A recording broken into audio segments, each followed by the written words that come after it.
नमस्कार जय श्री जगन्नाथ आपण मानू मो चैनल रु अनेक अनेक अभिनंदन। आज हेउची पवित्र सर्वसम्मत बरुथिनी एकादशी। आज वैशाख कृष्ण पक्ष बरुथिनी एकादशी।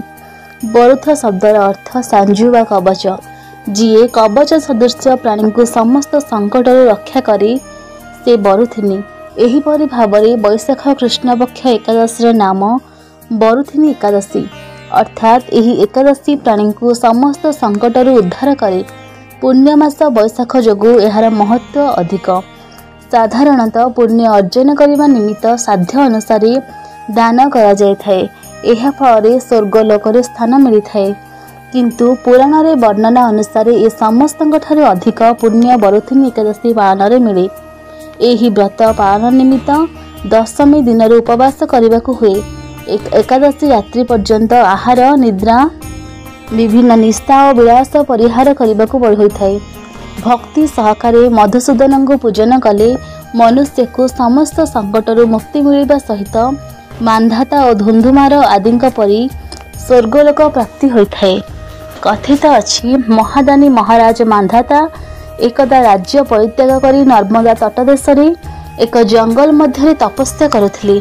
एही समय एक भालू आसी तांका पाद को कामुड़ी क्षताक्त करने को लगिला। मांधाता तपस्या करुथिबारु तार प्रतिरोध कले नहीं, किंतु जंत्रणा बढ़िबारु से भगवान को स्मरण कले। विष्णु प्रकट हेले, किंतु सेतेबेलकु मांधातांकर पाद संपूर्ण नष्ट हो जाइछि। से दुखित हेबारु भगवान विष्णु तांको आश्वासन दे कहिले, एहा तुमर पूर्वजन्मर कौनसी पापकर्मर फल। एथिरे विचलित न होई तुमे एबे मथुरा जाई बरुथिनी एकादशी व्रत कर। तुमर पाद ठीक हो जिवो एवं तपस्यार फल मिलिबो।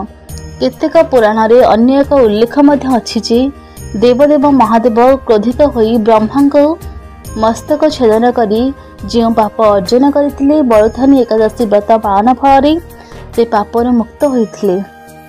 एकादशी महात्म्य। युधिष्ठिर वाच कहती राजा युधिष्ठिर, शुण हे प्रभु दामोदर, वैशाख कृष्ण एकादशी केउ नामरे ताको भासी प्रकाश करंतु महिमा, से कृष्ण मिनति घेनिमा।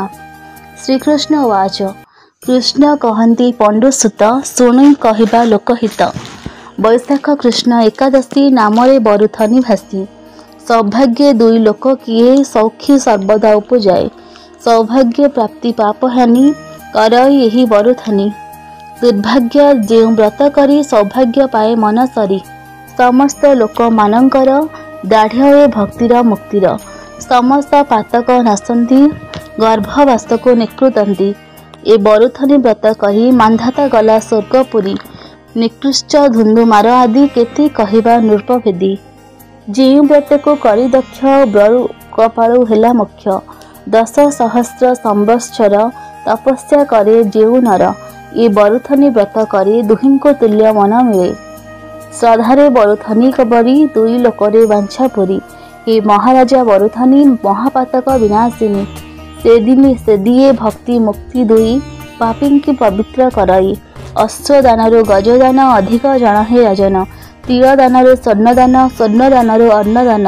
कन्या नुहे साधारण सेकुल स्थितिर कारण। तमश्च धेनु दान कही जे यज्ञ साधन नुहई। उक्त हेले जेते दान एथु अधिक दिव्य ज्ञान। जे जीव्य आत्मा ज्ञान हेतु जेने कृतार्थ होए जंतु। करी ए सबु दान मान अर्जन अर्जई जे फल जन। जे फल बरुथिनी व्रत दियंती जनक नियत। जे कन्या बिक्री वृत्ति करे से पड़े घोर नर करे। अग्राह्य कन्या धन दान, पुण्य कन्या दान गण। कन्या को अलंकृत करी जे विप्रपात्र अनुसारी। ता पुण्य चित्र गुप्त हेले कही पारिब नहीं भले। कन्या दानर समफल प्राय से जाने नरपाल। जे करे बरुथिनी व्रत वैशाख मासरे विदित।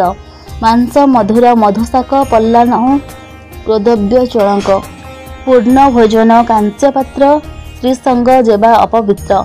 जे दश रत्ने दशमी वैष्णव व्रत दूर करे। पौषुन परे अपमान तुमुल जे दंत धावन। क्रीड़ा जे निद्रा दृत हिंसा श्रेय कामादि मिथ्या भाषा। एकादशी 11 व्रतर नोहाई आचार।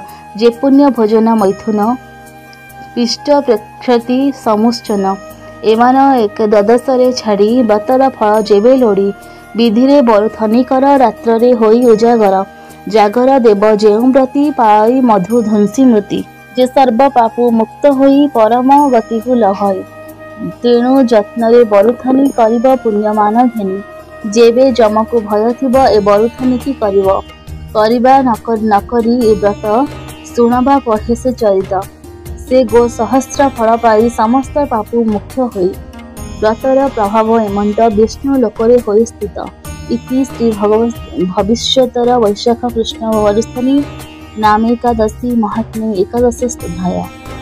ओम नमो भगवते वासुदेवाय।